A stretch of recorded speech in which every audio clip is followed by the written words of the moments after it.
Hello there, Sarah from 17 once again. This is my Titanfall 2 Master Difficulty Movement Walkthrough. This is the mission entitled The Ark, and I'm going to be trimming out a whole bunch of downtime so that we can get into the combat, into the encounters, which is what you're watching right now as I hop over onto the enemy shuttle and I start going to town with the double take. This particular mission is going to be quite interesting for all the wrong reasons, because there's not that many opportunities here to do too much movement, and because of how dense the enemies are in their assignments, it's very difficult to get through these sequences by just using movement. So you're going to notice there's going to be a slightly slower pace here, and I'm also going to be trimming out a lot of the downtime, so this mission ends up being kind of short, which is kind of cool. But the cloak is going to be your best friend when I'm trying to do this, and all I'm going to do here is skip past all the stalkers, drop a grenade just in case there, and then get past these guys, grunts getting off the elevator, and then from here I do a double jump and the gate's going to shut, and I manage to survive past that entire room. By no means the most graceful way of doing it, but it worked, so we'll just carry on from there. And then the next sequence is actually pretty interesting, because you start off in the control room, which is just up here. There's a ton of weapons on the left hand side, and then you can either go down and fight the stalkers and the grunts, or you can wall run across the top of this machinery and get all the way to the end. And as long as you shoot the gunner on the final gun platform, it seems to trigger the piece of the scripting that lets you get to the next part of the game. So you'll notice I jump past everybody there, I shoot him. There's going to be some transitions over here because a lot of the checkpoints on these parts are not the greatest, which makes making a walkthrough such as this pretty difficult to do, because of the nature of how checkpoints work in a lot of these games. You're never where you died, you're never where you went, you're not even close sometimes to the places that you were supposed to be, and the game kind of does its best impression of where it thought you should have gone, or where you went when you triggered something, or where they programmed you to be when that trigger was hit, and it kind of ruins syncing the footage up, so it can make it look a lot messy, which is why you'll see people use various techniques to kind of show you that there's a transition here, and there was no way it could be salvaged. But I'm just going to continue to shoot a couple people, try and survive on this corner, and I think all you need to do here is to shoot the guys on the guns.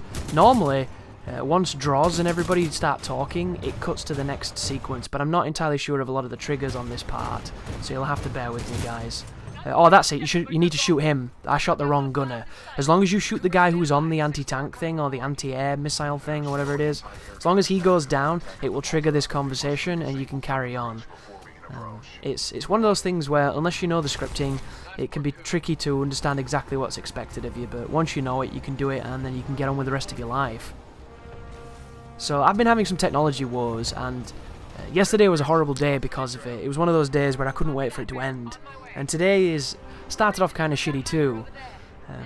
This is not actually the video I should be commentating. I should be commentating the one before this, but when I was doing the playback, the speed of the player was weird. It was playing everything in like slow motion, and when I tried to compensate by altering the speeds, all it did was desync the audio, so I got kind of paranoid with this new software that I'm using. So I thought, I might as well try it on one of the shorter videos, which is this one, and see if this one is having the same problems, or if I can fix it. And this one's not having the same issue, which is... God, I just don't like using new technology. I'm turning into one of those old men who only wants to have a very specific thing and nothing else. And it's not because I don't like new technology, it's because I like shit that works. Stuff works, and when it works, I leave it be. And the moment it fucks up, I look forward to whatever the new thing is. But up until that point, why change something that's working right? That's kind of the way I've always seen it. And I don't think you can skip the trigger here to get to the next part of the game. I think you have to shoot the guys with the shields. There's like 3 of the heavy grunts that have those portable air shield wall things. So I think you have to go back and clip them. But I was hoping I could trigger something here to get to the next part of the game, and alas, it wasn't really working. So I'm going to just bunny hop for nothing, really. So you're going to see me go back and kill a few people. But it's nice to know you can do this, so it's nice to showcase some parts of the level that you might not have been aware that you could even interact with. But I ended up losing the licenses to my Adobe softwares. I ended up getting a virus on my computer, and when I was cleaning out my machine, it fucked my Adobe licenses for whatever reason. And I got these Adobe licenses when I was at university, which is back in like 2011, so it's been a few years now since I was at uni. And I got them for free, so I didn't have to pay the ridiculous price for fucking Premiere and everything, so it was awesome.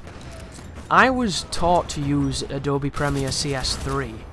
I had a version of CS5, and it did kind of everything I wanted. There were a couple of known bugs with it that I hated, that were frustrating, but because I've made so many videos and I've used it for so long, you just kind of do it autonomously. It's like muscle memory.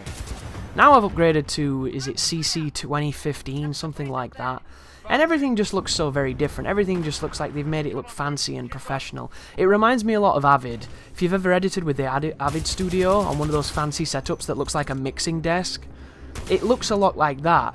Everything has complexity when it didn't need complexity. Everything that was a picture that worked perfectly is now changed to a letter that means something different, and there's all kinds of fancy colours, and it looks pretentious as fuck. It just looks like somebody from San Francisco wanted to smell their own fart, and it became a visual impersonation of what Premiere's become. And it all does the same stuff. It all looks intrinsically the same, but they've tweaked bits here and they've tweaked bits there, and stuff works differently and stuff works weirdly and stuff works the same.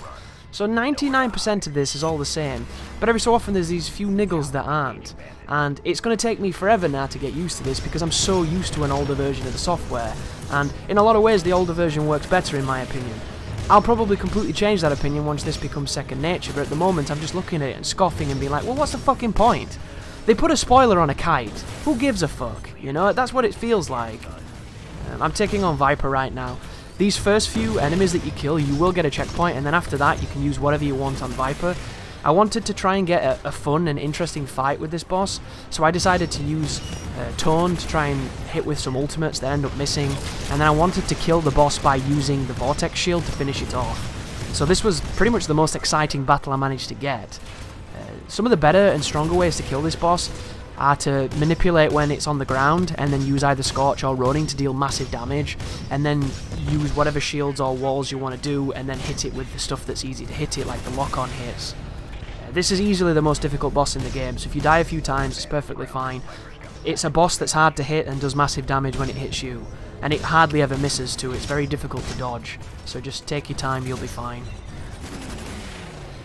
But the first thing that was really dodgy is, in the previous version of this software, on your audio track mixer, on the particular track that you want to commentate on, in order to not hear yourself back when you're talking, you had to mute it. But in this version of Premiere, if you mute it and try to record, it says you can't do it because one of the tracks is already muted. So, from the base settings, you have to hear yourself while you're talking, and it's essentially hearing an echo of yourself as you're speaking, and it's the weirdest feeling in the world. If you've never done it, it's weird. It's hard to do. Turtle Beach headsets used to do it. If you had a microphone and you played multiplayer, you could hear an echo of yourself on that, but it was nowhere near as overt as this one is. And I can't commentate when I can hear myself talking because it makes me feel uncomfortable. I don't want to hear myself. I can already hear myself in my own fucking ears. I don't want to hear it reflected back at me. It's just weird. Nobody likes it. And of course, there's an option to get rid of this, which I figured out by going into the audio settings, and there's a little tick box that's not ticked that says mute audio on playback. And what they've done is, instead of having it as just a toggle on your mixer, which I've done for the last like 6 years on YouTube, I have to go into a menu, find this thing and tick it. And in the grand scheme of things, it will be better because I don't have to keep clicking this, so they've made it better in one way by making it so that I don't have to always be toggling this thing on and on that I do now without even thinking, but at the same time, that's a whole piece of muscle memory that you've got to kill off.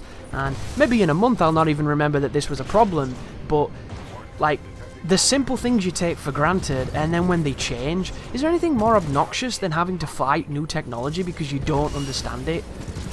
And then there's several other things that the other version seemingly did better for me because I'm used to it, and then this one doesn't have.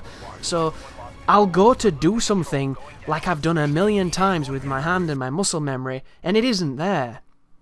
So today has literally been Old Man Chris fights the fucking machine. And you just watched like a visual representation of what that looks like as I'm shooting AI in a video game, but then on the back end of the actual video, I'm doing the same thing in Premiere. It's madness. Absolute madness. But if you've ever had to adapt to new technologies that iterate on something you are very familiar with, I know your pain. It's one of those things that you forget just how annoying it is because you're so used to something, you know? It's like walking in new shoes. It just doesn't feel right, does it? And then afterward, like a month later, you can't believe how comfy they are, and you don't know how you wore the other ones. But it's true, and it's how it works. So hopefully now I can go back and do the other fucking commentary without the problem. But you know what's going to happen, guys. I'm going to go to the other 26-minute long video where I've got to sit down and really talk, and it's not going to do the same as this one, which worked beautifully. Don't know why. Googled it and everything. Too many forums. Can't be asked to read them. Thanks for watching. You take care now.